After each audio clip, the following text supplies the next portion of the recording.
Mas, selamat siang. Halo Mbak, selamat siang. Oke, sebelumnya perkenalkan, nama saya Niswa. Benar dengan Mas Hadi yang sudah menghubungi via WhatsApp. Betul Mbak, saya Hadi yang menghubungi jasa Okestat dari via WhatsApp. Oke, sebelumnya terima kasih ya Mas sudah menghubungi jasa konsultan Okestat kami. Kalau boleh tahu nih, Masnya dari mana dan permasalahan statistik apa yang ingin Mas Hadi diskusikan dengan kami? Jadi sebelumnya perkenalkan Mbak, nama saya Hadi Khairuddin. Saya dari program studi uh, pembangunan sosial dari Fakultas Fisik Unmul. Di sini saya punya data Mbak. Nah, saya sendiri itu bingung nih, bagaimana cara mengolah data tersebut seperti itu. Oh, seperti itu ya. Kalau boleh tahu, data Masnya menggunakan berapa variabel dan variabel yang digunakan saja apa ya Mas? Jadi untuk variabelnya sendiri itu saya itu ada 7 variabel Mbak. Yang pertama itu ada indeks pembangunan gender. Nah, dari untuk indeks pembangunan gender sendiri itu merupakan variabel yang ingin saya teliti gitu. Untuk variabel lainnya itu ada pengeluaran per kapita yang disesuaikan, angka harapan hidup perempuan sebagai tenaga profesional, rata-rata lama sekolah, angka harapan lama sekolah, dan terakhir itu sumbangan pendapatan perempuan Mbak. Oke, dari data itu tujuan yang mau dilakukan itu apa ya Mas? Jadi tujuan saya itu tuh untuk membuat jurnal Mbak. Nah, jurnalnya sendiri itu yang sudah saya katakan tadi tuh untuk mengetahui pengaruh apa saja nih yang pengaruhi indeks pembangunan gender yang ada di Pulau Jawa. Seperti itu Mbak. Oke, sebelumnya apakah Mas Hadi sudah ada gambaran terkait metode pengolahan data yang ingin digunakan? Sebenarnya untuk pengolahan data atau metodenya itu tuh saya baca beberapa referensi Mbak. Dan itu saya menemukan metode namanya itu metode regresi yang digunakan untuk mencari pengaruh dari suatu variabel. Tapi saya sendiri itu masih bisa dibilang buta metode gitulah Mbak. Saya nggak tahu metode regresi itu apa dan penggunaannya seperti apa gitu. Ya Mas, jadi benar sekali untuk mengetahui pengaruh dari variabel itu dapat menggunakan metode regresi. Nah, metode regresi ini tuh digunakan jika terdapat variabel terikat atau variabel yang dipengaruhi dan terdapat variabel bebas atau variabel yang mempengaruhi. Nah, kalau di data Mas Hadi sendiri kan variabel terikatnya itu indeks pembangunan gender dan variabel yang lainnya itu sebagai variabel bebas. Nah, untuk regresi ini umumnya ada yang sederhana dan ada yang berganda. Kalau yang sederhana itu digunakan jika variabel bebasnya hanya satu. Nah, kalau dari data yang Mas Hadi gunakan itu, variabel bebasnya kan ada 6. Jadi metode yang cocok digunakan itu yaitu regresi linear berganda atau yang biasa disingkat dengan RLB. Wah, ternyata untuk mencari pengaruh saja itu banyak sekali Mbak ya metode yang digunakan. Nah, pertanyaan saya itu Mbak, tadi kan ada metode yang bisa dibilang untuk digunakan itu RLB Mbak ya. Nah, cara penggunaan RLB sendiri itu seperti apa Mbak? Jadi untuk RLB ini tuh ada syarat dan asumsi yang sebelumnya harus dipenuhi. Jadi syaratnya ini terpenuhi maka bisa dilanjutkan ke pengujian selanjutnya. RLB ini cukup panjang langkah-langkahnya. Mungkin saya sebutkan dulu aja kali ya Mas untuk langkah-langkahnya. Jadi yang pertama itu ada asumsi. Asumsinya ini asumsi klasik, lalu ada estimasi parameter, pengujian signifikansi sampai model terbaik. Lalu model terbaik inilah yang tadi diuji asumsi klasik. Seperti itu Mas untuk gambaran pengerjaan RLB-nya. Wah, ternyata lumayan panjang juga Mbak ya RLB ini.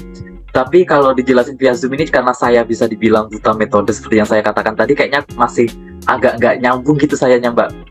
Bagaimana kalau misal nih saya kirimkan datanya aja ke Mbaknya dulu, ke konsultan Okestat, kemudian kalau bisa kita bertatap muka secara langsung gitu Mbak, apakah bisa ya Mbak ya?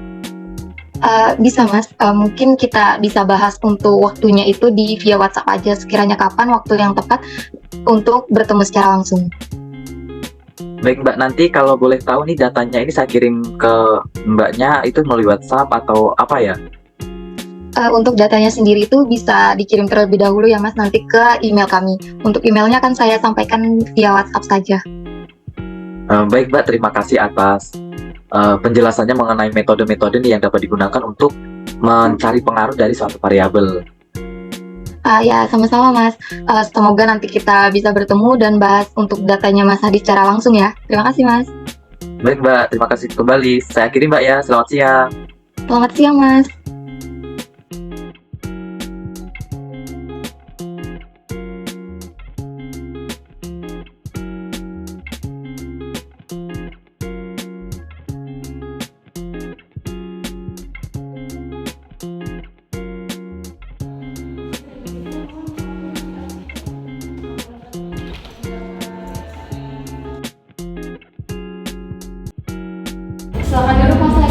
terima kasih.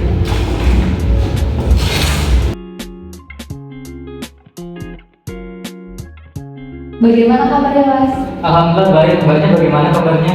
Alhamdulillah sehat. Syukurlah kita bisa bertemu secara langsung. Alhamdulillah bisa jumpa langsung nih, jadi konsultasinya lebih enak ya. Iya benar. Mungkin kita bisa langsung bahas terkait datanya Mas Hadi, apakah bisa Mas? Oh boleh. Jadi data saya ini bagaimana mbak? Oke, mungkin seperti yang sudah saya jelaskan sebelumnya, untuk RLB ini kan ada syarat dan asumsi yang harus dipenuhi. Nah, yang pertama kita harus lakukan itu untuk menguji multikolinearitas, di mana multikolinearitas itu adalah hubungan antara variabel bebasnya. Jadi data yang digunakan untuk RLB tidak boleh ada hubungan antara satu variabel dengan yang lainnya, atau tidak boleh terjadi multikolinearitas. Nah, untuk data Mas Hadi ini setelah diuji ternyata tidak terjadi multikolinearitas, jadi bisa dilanjutkan ke pengujian selanjutnya. Nah, lalu kita melakukan estimasi parameter, di mana dapat dilihat bahwa 6 variabel bebas ini mempengaruhi variabel indeks pembangunan gender. Kemudian setelah diuji secara bersamaan, ternyata 6 variabel bebas ini memang benar-benar mempengaruhi indeks pembangunan gender. Nah, untuk lebih membuktikan lagi, kita uji satu persatu apakah ada yang mempengaruhi atau tidak, dan ternyata dari uji yang dilakukan satu persatu itu hanya ada 3 variabel yang mempengaruhi indeks pembangunan gender. Yang pertama itu ada pengeluaran per kapita yang disesuaikan, ada angka harapan hidup, dan perempuan sebagai tenaga profesional. Sisanya tidak berpengaruh terhadap variabel indeks pembangunan gender. Nah, dari 3 variabel yang didapat itu, kita bisa dapatkan model terbaik atau variabel-variabel mana yang memang benar-benar mempengaruhi variabel indeks pembangunan gender. Nah, dari 3 variabel ini setelahnya kita lakukan uji asumsi klasik, di mana tujuannya itu supaya pengujian yang kita lakukan dari awal itu bisa dipercaya. Nah, untuk asumsi klasik dari regresi linear ini itu umumnya ada 3. Yang pertama itu ada normalitas residual, yang mana error pada pengujiannya harus normal. Selanjutnya itu ada non heteroskedastisitas, jadi error pada data itu variasinya harus homogen. Dan yang terakhir itu ada non autokorelasi, di mana error pada variabel yang digunakan di datanya Mas Hadi itu tidak boleh ada hubungan antara satu dengan yang lainnya. Oh, ini kan mbaknya udah jelas nih pada monitor tentang asumsi klasik, uji satu-satu, uji bersamaan. Saya nanya intinya deh mbak, intinya data saya itu bagaimana setelah diuji semuanya itu gitu? Oke, setelah diuji, untuk datanya Mas Hadi itu asumsi klasiknya terpenuhi. Data residualnya normal, variasi errornya homogen, terus tidak ada hubungan error antara variabel satu dengan yang lainnya. Jadi penggunaan metode RLB dari data Mas Hadi semua syaratnya terpenuhi. Jadi untuk jurnal penelitian yang Mas Hadi kerjakan sudah bisa dilihat faktor apa saja yang mempengaruhi indeks pembangunan gender dan bisa dipercaya hasilnya. Oh, berarti ini untuk data saya bisa langsung menggunakan metode itu mbak ya? Ya, benar sekali. Wah, berarti untuk data saya ini ternyata udah selesai dianalisis mbak ya? Iya, benar sekali Mas. Nanti untuk keseluruhan dari hasil analisisnya akan saya kirimkan lewat emailnya Mas Hadi. Oh, oke, baik. Jadi ini kan sudah analisis selesai. Jadi untuk pembayaran nih, ini seperti apa sistemnya? Untuk pembayarannya bisa diselesaikan bersama dengan admin kami. Oh, dengan adminnya, bukan dengan mbaknya. Wah, saya kira dengan mbaknya nih. Enggak perlu. Oh, nggak perlu ya? Admin kami saja. Oke, baik mbak. Kalau gitu saya ucapkan terima kasih nih untuk Okestat yang sudah menyelesaikan masalah saya menggunakan metode apa, dan bahkan ada analisis asumsi-asumsi pun di analisis nih dari Okestat. Baik, mungkin untuk konsultasinya kita cukupkan sampai di sini. Terima kasih karena sudah mempercayai jasa Okestat kami untuk menyelesaikan permasalahan data dari Mas Hadi. Semoga kedepannya kita bisa bertemu lagi. Baik mbak, terima kasih mbak. Terima kasih mbak.